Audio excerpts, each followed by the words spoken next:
So our goal today is going to be to graph sinusoid functions, and equations would look something like this. The graphs are going to generally look something like this. If you flip and look at some later pages in your packet, you'll see some more equations. Here's what some of our graphs are going to be looking like. Have you seen graphs that look like this before? And these are what sine and cosine graphs looks like, and that's what a sinusoid is. Sinusoid means something that is either a sine or a cosine. When you graph a sine or a cosine, you're going to see a pattern that looks like this, but that pattern is going to repeat itself. So this would keep doing the same thing. You'd make copies next to it. Could I get you guys to please stop this side conversations? You'd see another copy of this next to it. There'd be another copy of it to the left of it also. These are also sometimes called periodic functions because they happen on a regular basis. Have you guys ever heard of a periodical before, like at the library? This may be an old term, but like magazines and newspapers are periodicals because they come out at regular intervals, monthly, daily. Question? We're going to do tangent later after we get really good at sine and cosine because we can use, so the other four graphs are all going to be based off the sine and cosine, right? Because remember, tangent is sine over cosine. So we'll use these to build those later. And that's in, I believe, section 4.5. Great question. Okay, so let me give you some vocab. When we're talking about one pattern of these before it starts repeating itself, that's known as a period, and we use a capital T to represent period.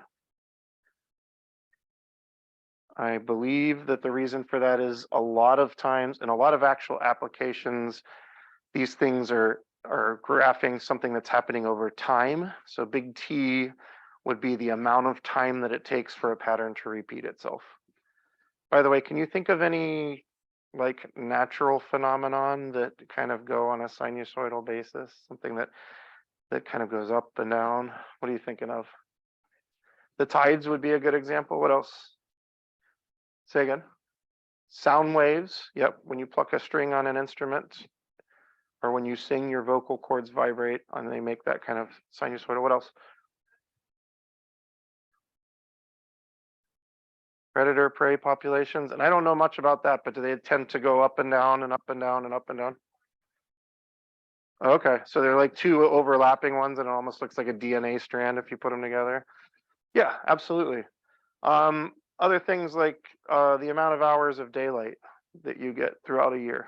You get not very many hours of daylight in the winter, more hours of daylight in the summer. And if you were to graph those out, you would see that waving pattern, which would continue indefinitely because it would go on for many years, right? Temperatures tend to vary sinusoidally. Electricity usage varies sinusoidally. You use more power in the winter and the summer because of heating and AC. So lots of things that we can model with these. Period is how long it takes for one thing to repeat. So if we're talking daylight, the period would be 1 year. And related to that, and this doesn't come up very much, but there's a thing called frequency. You've probably heard of that. And that's just 1 over the period. It's usually measured in hertz. So music people in here, anybody know the frequency of an A? 440 hertz is the frequency of an A. That means when you pluck a string on an instrument, if you're playing an A, that string is going to vibrate back and forth 440 times in 1 second. And that'll produce that sound. And do you know what happens if you double that and go up to 880? It is also an A, but 1 octave higher. Yeah. You don't need to know all that. The other important piece on here is this distance here. This is known as the amplitude.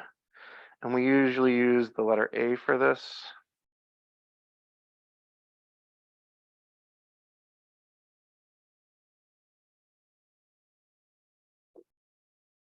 And it is the same distance above and below. Common mistake that all of us are probably going to make at some point is thinking that amplitude is the whole height of the thing, but it's only from the center to the top, center to the bottom.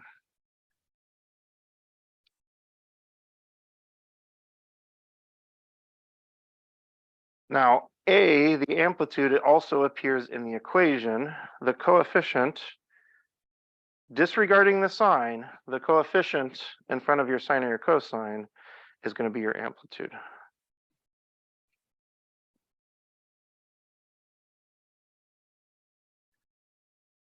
Okay, and if you think about our transformations, when I multiply something, what does that do to it? When I multiply outside of a function, it stretches it vertically. So by by multiplying by 2, I'm going to stretch this so it's taller. This number that's a coefficient on the x is not the period, but it is related to the period. We call this omega. This is not a W, as the Greek letter omega.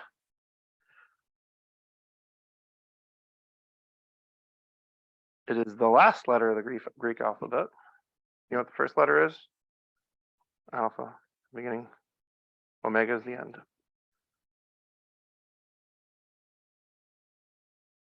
So when we're translating between an equation and a graph, we're going to have to transform W, not W. Man, I just did it. I said it's not W.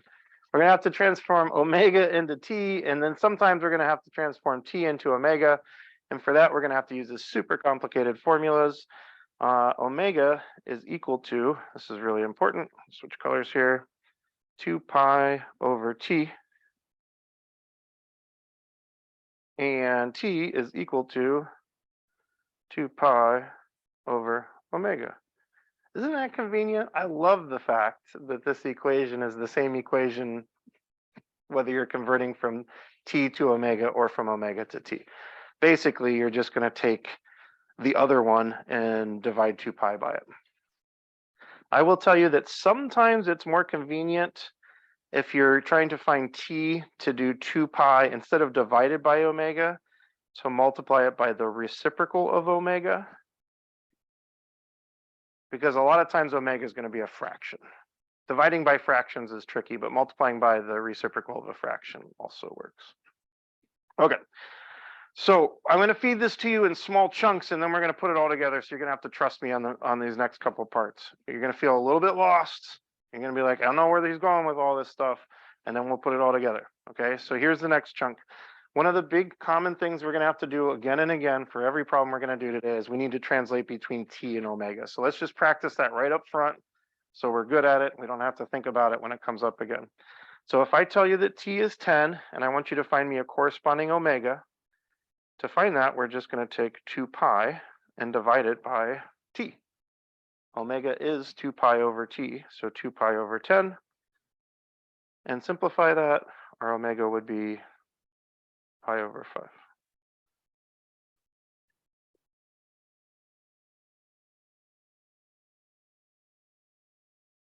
If I told you that T, the period, was 3, and I asked you to find omega, you'd take 2 pi and divide it by T.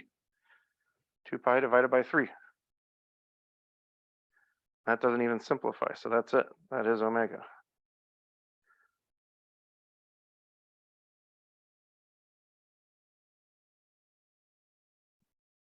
And then when we flip it, we're going from omega to T, we get to use the same formula. It's 2 pi over omega, or 2 pi times the reciprocal of omega. So let's do this one. So omega is 5 pi over 6. So I'm going to do 2 pi divided by 5 pi over 6. But then I'm going to have fractions inside of fractions, which is messy. So rather than writing it as that, I'm going to use a division symbol. 2 pi divided by 5 pi. I don't know why I'm writing it 2. That's messy. Hang on. Where's my tape? That's supposed to say 5 pi over 6. And y'all learned how to divide fractions way back in the day, right? What's the trick? Keep this, turn this into a multiplication and flip this over here. Keep change flip or something. Is that what they taught you? 2 pi times 6 over 5 pi. And what's going to happen to those pi's? Going to cancel. 2 times 6 over 5. That's 12 over 5. 2.4. Usually we'll express it as a fraction though. Do you see why sometimes it's easier to do 2 pi times the reciprocal? That's what we ended up doing here. Now this one I wouldn't bother with that. It's 2 pi over omega is 8 pi, so 2 pi over 8 pi. Since it's not a fraction, I just throw it in there and cancel these, and let's call that 1/4. So the first big bite that we got to take is, can we transform between t and omega? Are we feeling okay about that? Maybe not understanding why we're doing it, but are we feeling okay about the mechanics of actually doing it? Any questions so far? All right. So next up, I'm going to show you what a sine and a cosine period look like. And these are going to kind of be our basic formats for sine and cosine. So this little point right here, I'm going to call this the anchor point. And for our purposes today, this is always going to be at the origin. So you can kind of think of this as the origin, this is our y-axis, and this is our positive x-axis here for today. So the important points on a sine curve are going to be at the anchor point, and then it goes up, comes back down to the center, down to a minimum, and then back to the center. And we would connect that with a nice smooth curve. It's not a pointy, jagged function. It's a nice, smooth, kind of sideways S shape. And that's what a sine period looks like. Notice it starts and ends at the same spot. That's important, right? Because we're going to stitch a bunch of these together to make that wavy function that we're expecting to see. A cosine function, same idea. This would be your y-axis. This is going to be your positive x-axis. A cosine does not go through the anchor point. It's not going to go through the origin today. It's going to start at a max and cross the x-axis, go negative, back across the x-axis, and then end at another max, because it's got to end at the same spot that it started.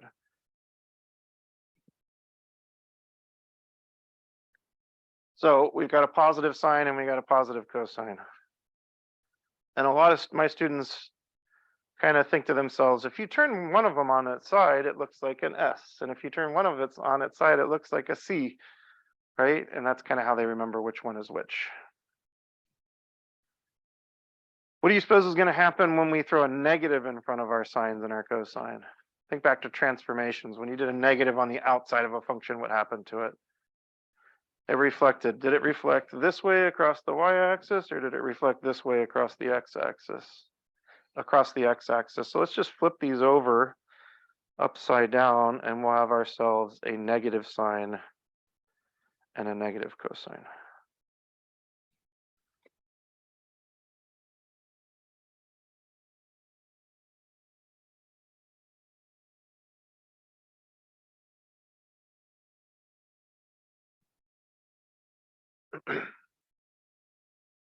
So one of our big goals today is to get you guys really familiar with recognizing a positive sine, a negative sine, a positive cosine, and a negative cosine when you see them.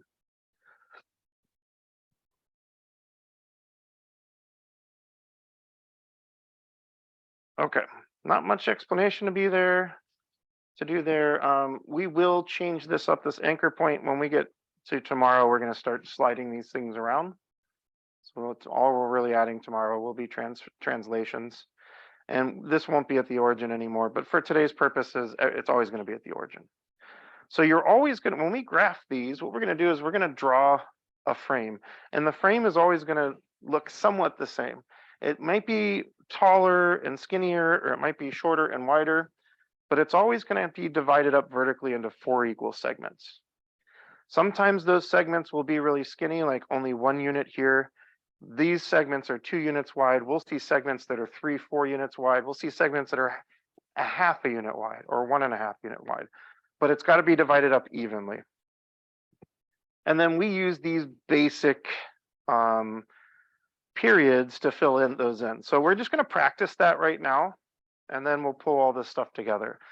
So the next bite I'm going to ask you guys to take is, I've drawn this frame here, and I'm asking you to draw a positive sine onto this frame. So what we know about a positive sine from up above is that it does go through the anchor point, which would be right there. And as we move across each of these divisions, it's going to go first up to a max, back across the x-axis, down to a min, and then back to the x-axis. and we'll connect those points with a nice smooth curve.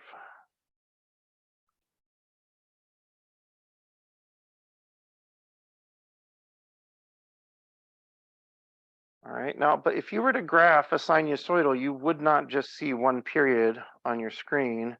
That period would repeat itself infinitely to the left and to the right. So I need to draw more copies of this to the left and to the right. So I'm going to draw another box coming off the edge of this one. Notice this one was 4 units wide. So I'm going to draw another box that's also 4 units wide, and we'll make it the same height. And we're going to repeat this pattern inside of it. So again, start at the anchor point, which is right where we ended the original one. And go up, back to the center, down, back to the center.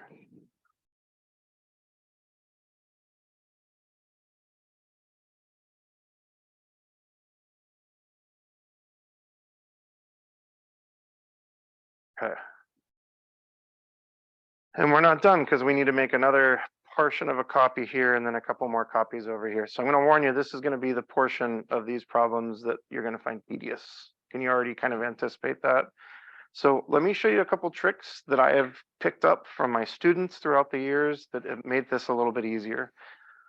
First of all, has to do with the period. What is the period of this original one that we drew here? How wide was our original box? So T is 4. And that's important because that means that every feature on this original period is going to repeat every 4 units. When I say feature, I'm talking about things like x-intercepts, maxes, and mins.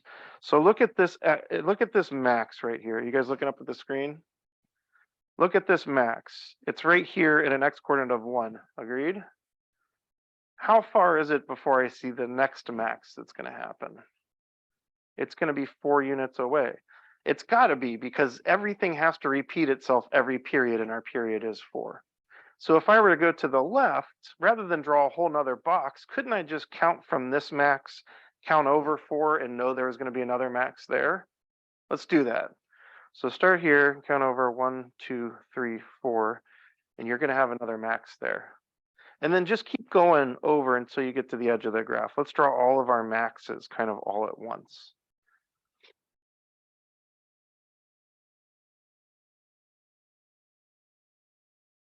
So the maxes are repeating themselves every 4 units because that's our period.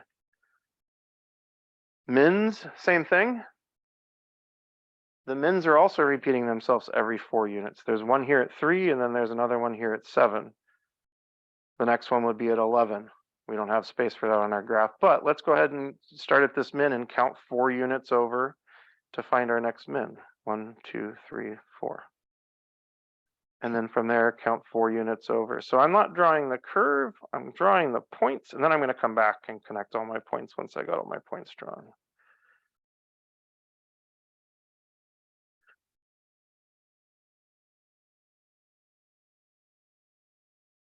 All right, this next part's kind of tricky, so I'll wait till you guys are ready. I'll know you're ready when I see your eyes up on the screen here. Could I get you guys to look up here so we can talk about x-intercepts, please? The x-intercepts also repeat every 4. However, there's 2 different types of x-intercepts. There's x-intercepts where the graph is rising, and there's x-intercepts where the graph is falling.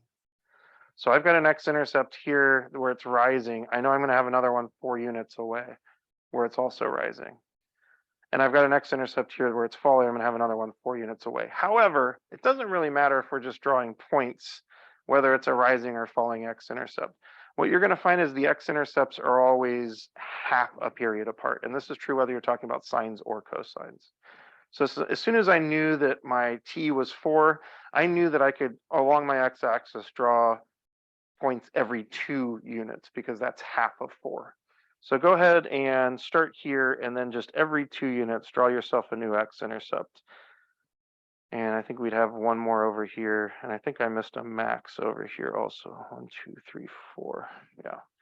Once you got all your points, then go back and graph them. So typically when I do these graphs. I'll draw the first box.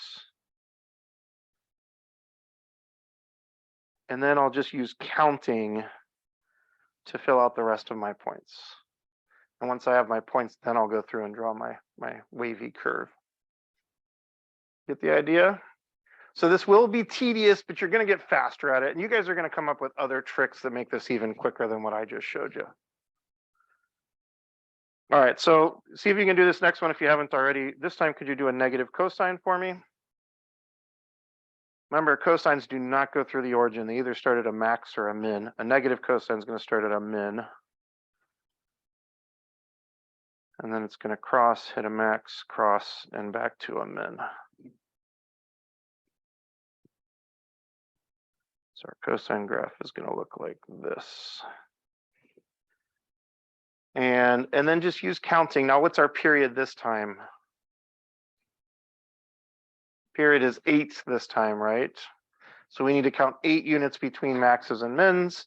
How far is it going to be between our x-intercepts? If the period is 8, how far is it going to be between our x-intercepts? Half of that, so 4. So I usually do my x-intercepts first. 1, 2, 3, 4, 1, 2, 3, 4. Be another one there. 4, 4, 4. And then I'll come back and do my maxes and mins. And you're going to find some things like there's always a max and a min in between each x-intercepts. Kind of alternate back and forth between maxes and mins. Little tricks like that that'll make this a little less tedious for you.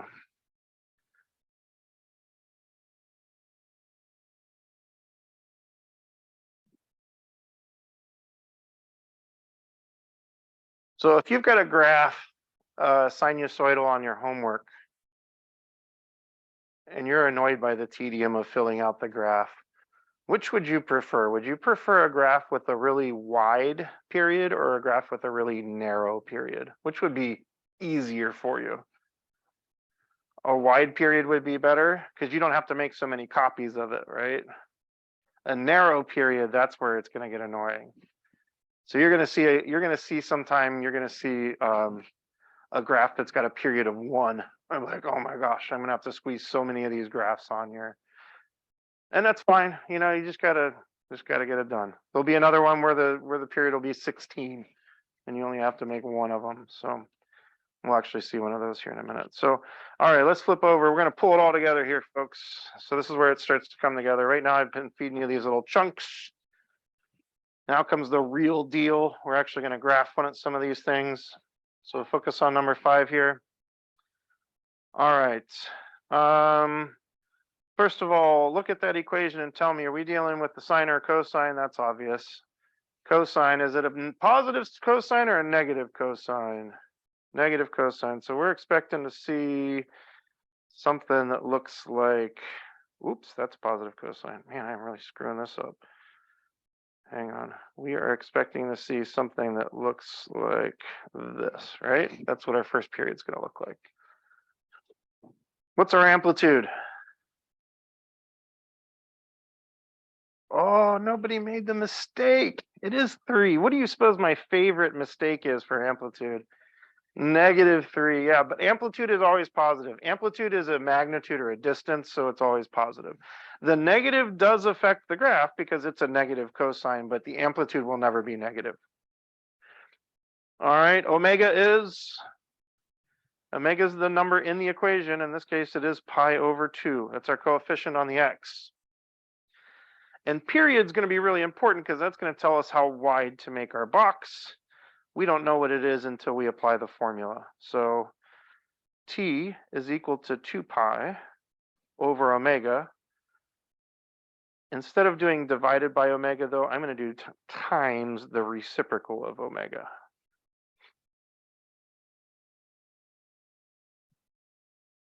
Those pi's are going to cancel, and then we're going to get 4 for our period.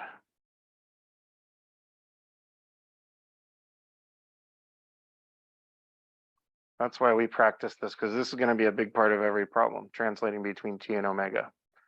You guys feeling good so far? All right, with me, would you please start drawing your frame? We're going to start at the origin. We need to go 3 up and 3 down because that's our amplitude. So draw the left-hand edge of your frame here, 3 up and 3 down. How wide are we going to make this frame? 4, because that's the period, so count over 4. And this is going to be the outer boundary of our frame. Can you divide that frame up vertically into 4 equal pieces? Yeah, it's easy for this one. Each of these slices is 1 unit wide, right? And in this frame, we are going to build our negative cosine. Negative cosine starts at a min, crosses, hits a max, crosses back to a min.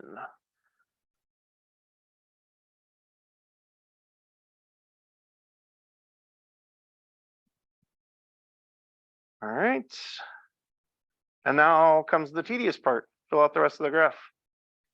Remember, your period is 4, so you can count 4s in between your maxes and mins.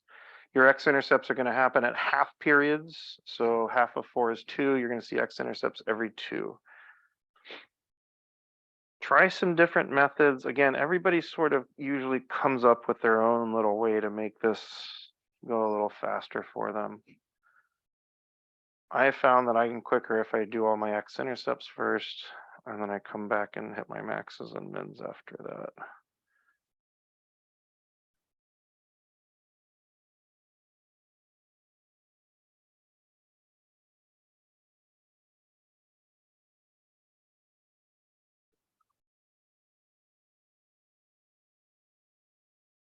And do make sure that you're drawing the points. When I grade this on a test, I'm grading the points.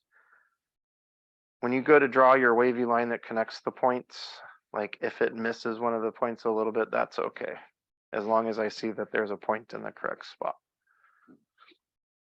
But I do want you to draw the curve as well. That's just less important to me than the actual position of the points.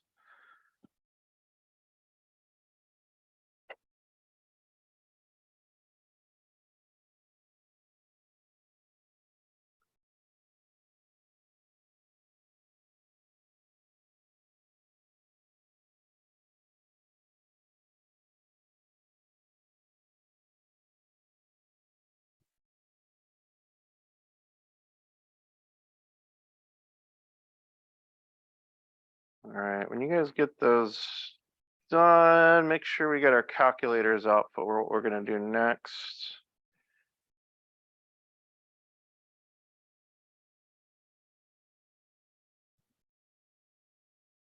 Any questions on number 5 here? How you guys feeling at this point? Give me your thumb here. Show me what are we doing all right? Okay, if you had to pick one part that was kind of the trickiest thing for you right now, what do you think it would be? Would it be figuring out what the period is from omega, or would it be how to build the box, or would it be how to copy the box and make the rest of the graph? Which part's the trickiest for you right now? What do you think, Graydon? So doing these extra points over here, and that's usually at the beginning. That's going to be where I'm going to see a lot of the mistakes. Yeah. So again, like I've done these so many times that I can just like fly through and get those points usually pretty close to the right place. You're going to make some mistakes where you're going to go like there's a min here and there's a min in between, and when you go to connect the lines, you'll kind of see like that doesn't look quite right. But that usually is for a lot of my students. Anybody finding the omega to t part tricky, or are we feeling confident about that? Yeah, that can be a little bit of a hang up as well at first, but again, you're going to be doing it so much that you're going to get good at it quick. And actually there's a shortcut. Has anybody figured out the shortcut for t to omega or omega to t?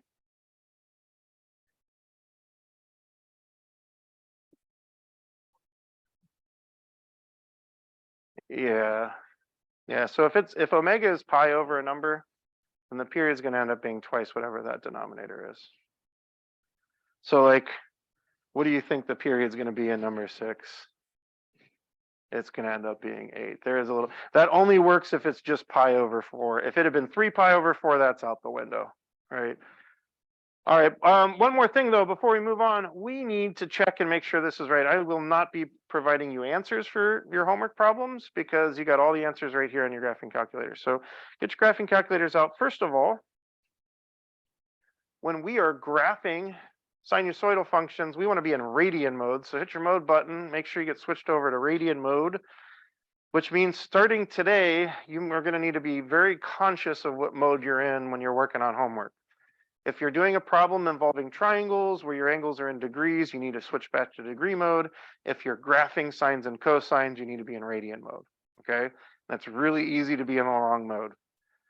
You'll actually know that you're in the wrong mode with these, and I'll show you how you can tell once we get our thing graphed. Let's also set up our window before we actually type in the equation. Set up your window, hit your window button. This window is going from -10 to 10 in the x direction, so I'm going to change mine to be -10 to 10. Yours might be that already. My x scale, I've got a tick mark every 1, so I'll make that 1. My y coordinates are going from -4 to 4, and my y scale would also be 1. And x res, I don't even actually know what that does, so I'll leave that alone. Anybody know what x res does? No? Okay. Well, maybe ask Google one of these days. And then one more thing before we type it in. Could you hit second zoom, please? And I find it useful for these to do turn the grid on. If you've got one of the newer calculators that has the color screen, you may see an option for grid line versus grid dot. I would suggest grid line. You guys see in grid line on yours, second zoom. Go ahead and turn that on. If you hit graph and it's clear, you'll see what it looks like. So see these dots, those dots are kind of corresponding to my grid on here. It's showing the intersections of my grid. So it's going to help me see whether my graph is going up and down far enough. All right, now go into y equals and type in your equation, -3 cosine pi over 2x.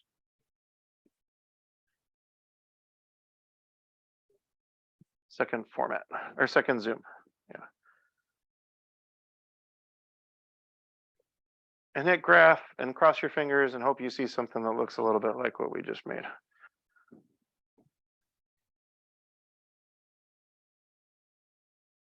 Oh yeah, that is like exactly what we just made. Perfect.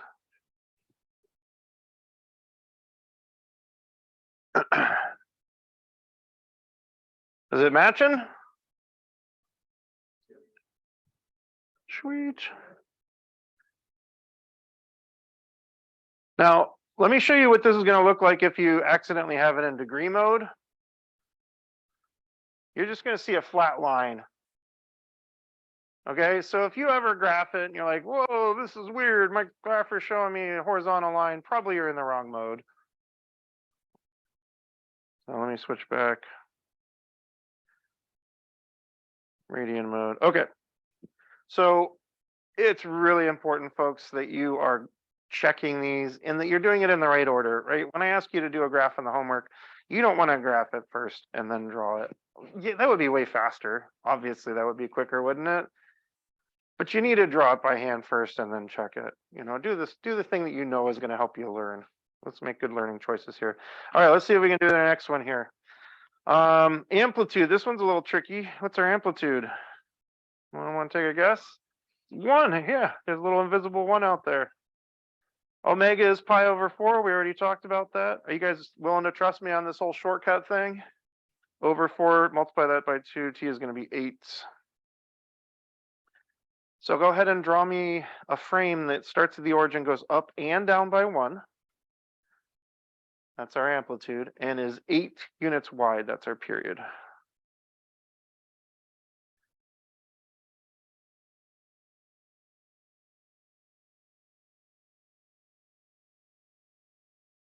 And we're going to chop it up into 4 equal segments, always 4 equal segments. Sometimes they're going to be a little wider. In this case, they will be. Looks like each of those is going to be 2 units wide.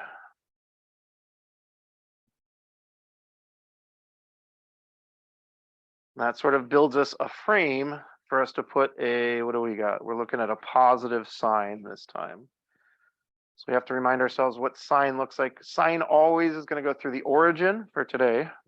Anyways, positive sign will go up first, negative sign will go down first. So this is going to go up and then come back and then down and then come back. And that gets us our first period. And then from there, we can copy. And this one's going to be a little bit easier to copy because the period's pretty wide. We don't need to make that many more dots. So it looks like x-intercepts are going to happen every half period. So that's 4 units apart.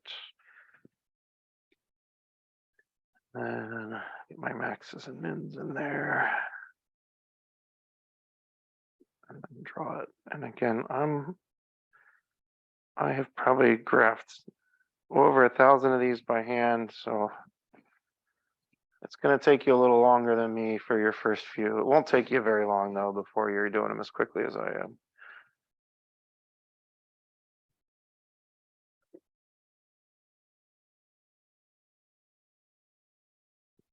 Let's check it.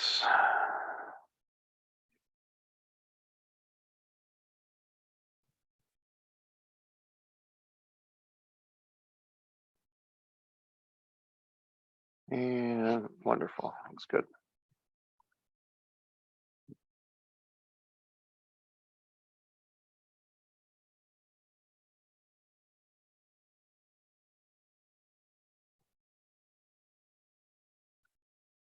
All right, we feeling all right about this? Again, this is my favorite part of chapter 4, and usually my students do really well with this too, so. All right, you're gonna love this next one. Now, if you're starting to feel pretty confident, why don't you give this a try on your own? Try and ignore me. Give it a shot.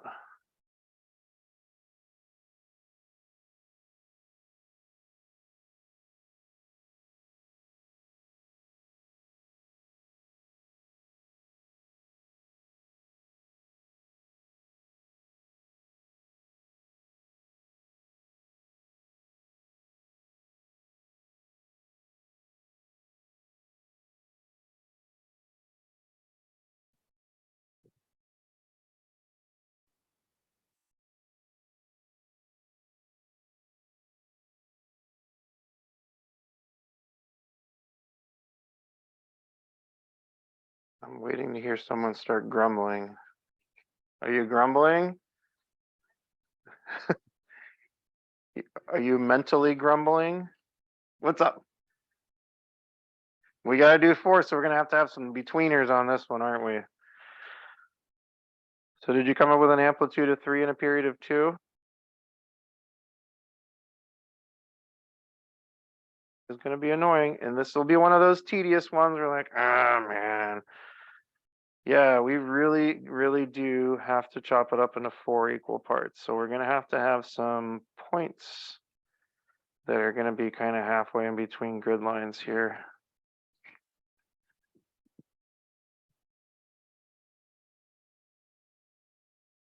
And I'll just answer. Someone's thinking this right now. Do I really have to draw all these points? And the answer is technically you don't have to do anything except breathe and eat, sleep occasionally. But if you want credit for your homework, yes, I would like you to draw all the points.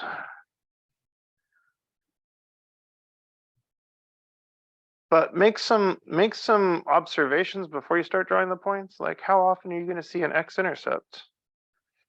Every unit. So every single unit along the x-axis is going to have a point. That's, it's a lot of points to draw, but it doesn't take that long to do it.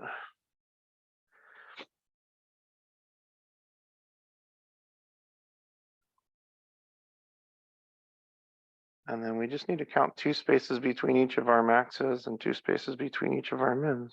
2, 2, 2.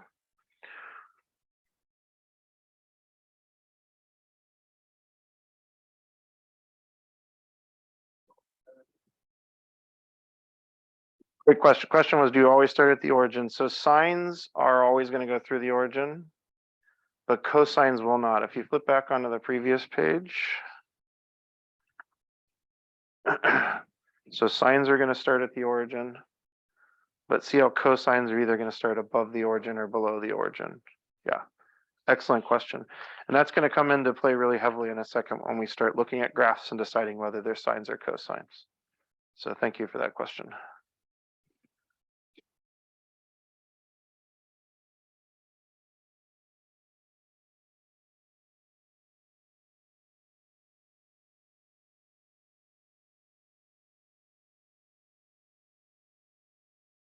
So every year I have a student who decides that rather than draw all the points and then go back and draw the curve, that they're going to draw the curve like just straight away and somehow hit all the right points. Is anybody going to be that person for me this year? Just give me a heads up so I can give you some pointers. It's a terrible idea. I haven't had anybody like be super successful with it. Usually they try it for like a week or so and then they're like, you know what? I'm getting all these wrong. I might as well just take a couple extra seconds and do them separately. But you see what I'm saying? Like you want to draw these points first and then come back and draw the curve. If you try and just go straight to the curve, you're going to miss stuff. At least in my experience. I don't know. This could be the year where I have somebody who just like, their brain is just wired for sines and cosines.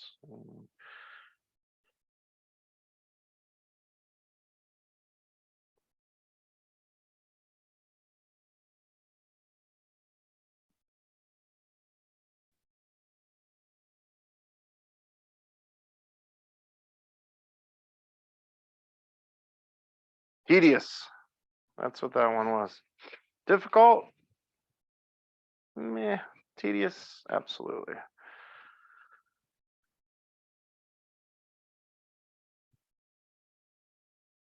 All right, so some folks are still working on that. I see that some of you have finished it. If you're finished with it, I challenge you to go on to the next one and see what you can do with that on your own. It is tricky. See what you can do with it.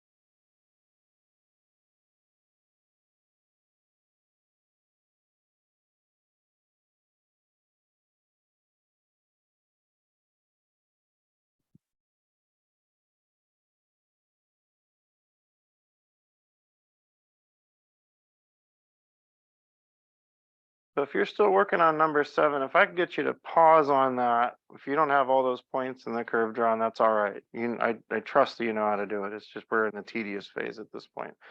Can I get you to focus with me on number 8 right now, though, if you haven't started it? Just leave 7 alone for the moment. What's the amplitude for number 8? 1. Omega is pi over 6. If we use our little shortcut, then the period would be, so take that 6 times 2 is 12. And what's tricky about 12 for a period? It's gonna go off the edge here, right? And that's gonna make it a little bit strange. We know it's gonna be 1 unit up and 1 unit down, but we're not gonna actually have room to draw one full period here because it's gonna go off the edge. So what I do in a situation like this is usually I'll make myself a little sketch up top here of kind of what my 1 period frame looks like. And it's a sine, so are we going through the origin for a sine? Yes, good call. And it's positive, so we're going to go up first down. So this is what it's going to look like. And my main reason for doing this is to kind of label put some numbers across the bottom. This is the origin, so this would be an x value of 0. What is the right-hand edge of my frame going to be? What number should I put here? That's going to be 12 over here. So what's this one in the middle going to be? 6 and 3 and 9, I think. Does that make sense? Cool. So I know where my divisions are going to be. They're going to be at 3 and 6 and 9, and the box would end at 12, but I don't have enough space for that, so that's all right. So even though I wasn't able to draw the entire frame, I was able to get the important pieces on here, and I know that the sine is going to look like this.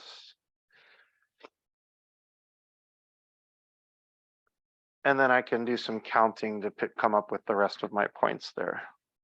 This is the least tedious one because we only need to make one more copy. Let's see, half a period would be 6. So my x-intercepts are going to be 6 units apart. Mins will be 12 units apart. So from 9 over 12 would get us to -3. 3 over 12 would get us to -9. It looks something like that.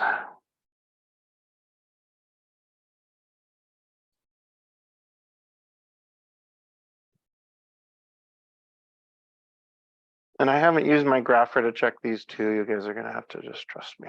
They're right. Okay, so you're going to have several of these you'll be doing in your homework, and they're at the end of your packet, but we need to shift gears and go the opposite direction. Can you guys show me on your thumb meters how you're feeling right now with what we've done so far? We've tackled like some more basic ones and then also some trickier ones down at the bottom here. So it seems like we're in the learning zone to high confidence zone, so that's good. All right, let's see if we can do the opposite direction. So can we then take a graph and write an equation? Okay. So this question came up a minute ago and it really made me happy that it was asked because this is going to become really important right here. When I look at number 11, my first question is going to be, is this going to be a sine or a cosine? And to answer that question, I'm going to notice that this graph is not going through my origin. Which one goes through the origin? Which one does not go through the origin, sine or cosine? Cosine does not go through the origin. So can we agree this is going to be a cosine graph? So I know when I write my equation that it's going to be a cosine. I'm leaving some space out in front of it because I know I'm probably going to need a coefficient there. And I'm also going to ask the question, is this a positive cosine or a negative cosine? So this one starts at a max, which means it is going to be a positive cosine. So I do not need a negative sign in front here. So we're going to want to find our amplitude and period, and then we'll be able to turn our period into omega, and we'll be able to finish our equation. I know there's going to be an x there. So and when I do this, I would like you to get in the habit of go ahead and draw the frame in here, at least the outer boundaries. You don't need to draw the divisions.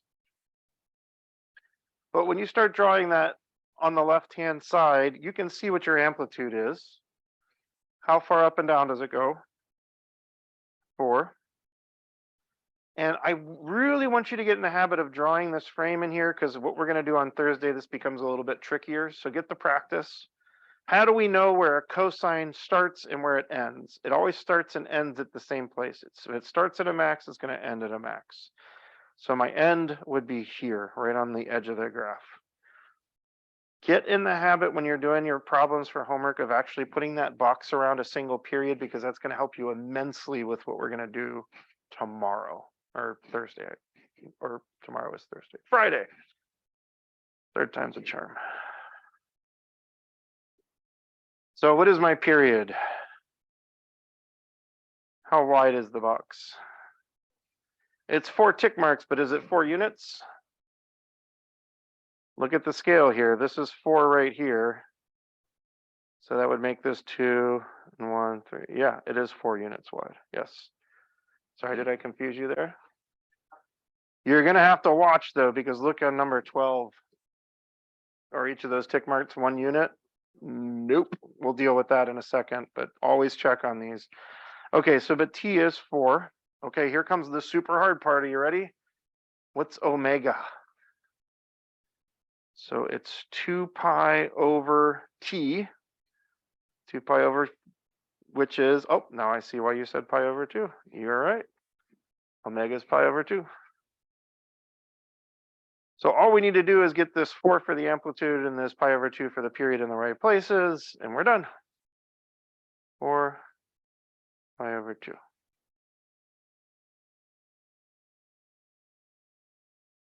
Probably since this is our first one, we ought to graph it and check, make sure we did it right. Why don't we do that? Can I get you guys to fix your window on your calculator before you type in your equation?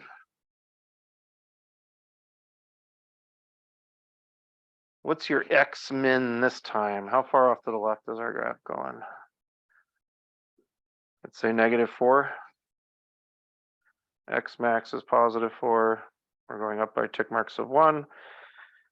Y min -4, Y max +4, Y scale is 1. Okay. Let's type in the equation that we wrote and see if it matches the graph that we started with.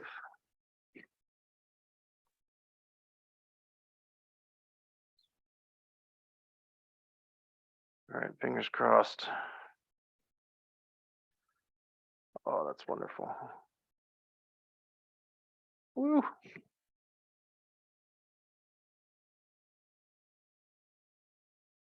What do you think? This is a little bit, usually my students find this the easier of the two ways, right? It's faster for sure. All right, see what you can do on this next one. First question, sine or cosine? How do you know it's sine? It is going through the origin, so it's definitely going to be a sine, positive sign or a negative sign. It's going down first, so it is a negative sign. So I know my equation is going to have a negative. I'll leave room for a coefficient here, but it should have a sign. And then I'll leave room for a coefficient in front of our x also. So we know it's a negative sign. All we need are period and amplitude. This will be the part that's a little bit trickier for some people, is figuring out where a sine begins and ends. Remember, notice it always has to end at the same place it begins. See how it begins at an x-intercept where it's going downwards? It needs to end at another x-intercept where it's going downwards. So if I were to draw a box around my sine period, it would be this box right here. And again, I strongly, strongly encourage you to draw these boxes around these periods when you're writing the equations. Take the extra couple seconds to do that. It's going to go a long way towards making your life easier with what we're going to do on Friday. Now, be careful of your scale here. T is not 2. The period is not 2 this time around. Because how big is each one of these divisions? If this is 1 here, this is 1, this is a half, this would be a fourth, this would be 3/4. So I'd say my period is actually 1/2.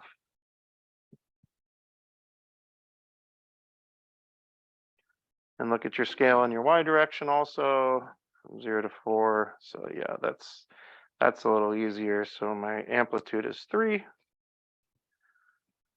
We just need to find omega. So omega is 2 pi divided by a half would be 2 pi times 2/1. I think that's 4 pi.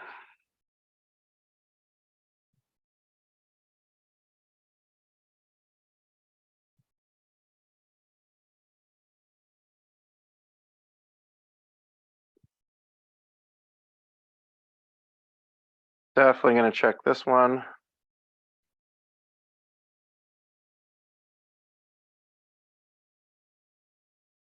Make a little mistake here for you to see, so you can learn from my mistakes.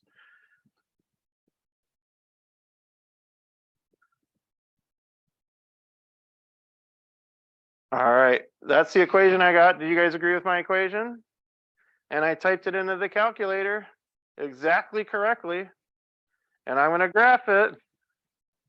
Oh no, it doesn't look the same. What did we do wrong? Or what did I forget to do? I didn't change my window, did I? My window is still going from 0 or from -4 to 4. Let me go back and change my window so that it matches this graph. This window goes from -1 to 1. And the x scale is how far it is between tick marks, which is 1/4.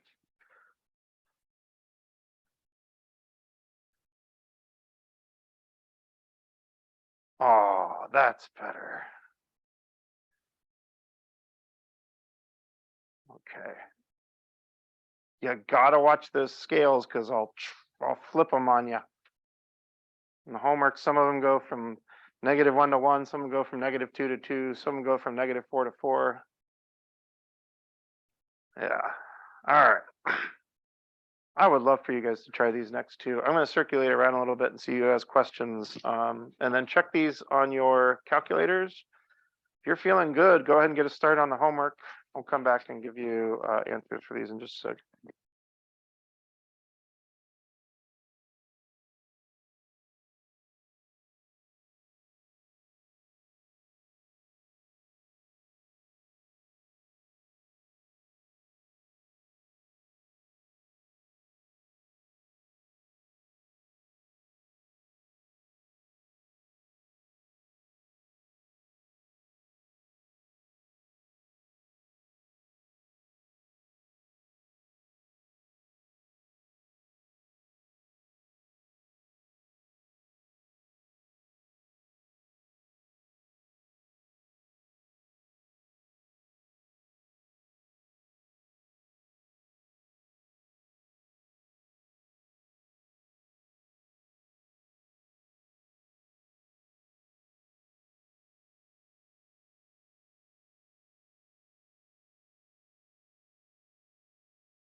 Tina is tricky, yeah, because you can't see a full period. It almost looks like it does end it, but that wouldn't be the end of the period. The end of the period needs to be where it comes back up to the x-axis. So I think what a lot of people were seeing was that this is the first half of a sine period, right? Since this is 3, then the total period must be 6. You're right.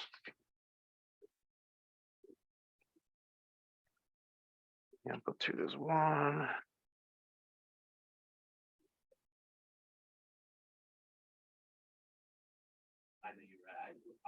And this is sine. Going up would be a positive sine. So,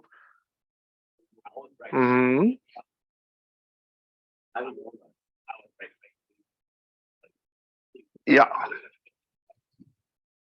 So if I could get everyone's attention for a moment, and I'll come around and answer some more questions. There's 2 parts to the homework. There's the rest of the packet. So these last 2 pages of the packet. But I did shorten this from last year because remember how I was writing myself notes last year about how to help my students do better this year. One of the things that I wrote myself a note about was don't let those skills from 4.1 and 4.2 get rusty, because what I saw last year was we got to the chapter 4 test. My students did awesome with the trig graphs, but they forgot about that stuff from 4.1, 4.2, converting between degrees and radians, drawing those reference triangles and finding sines and cosines in different quadrants, all that stuff. So there's like, I think maybe 10 problems out of the book. It's all from stuff that you've done previously. So it's some even numbered problems that we haven't done from 4.1 and 4.2 that I'd like you to do also in addition to writing equations here. And then how many are you graphing? You're going to graph 8 of them on the back here. All right. So that'll be your homework assignment. And then we are for sure doing that little short quiz on Friday. Okay. For sure. Unless I get hit by lightning, and let's hope that doesn't happen. I should stop jinxing myself.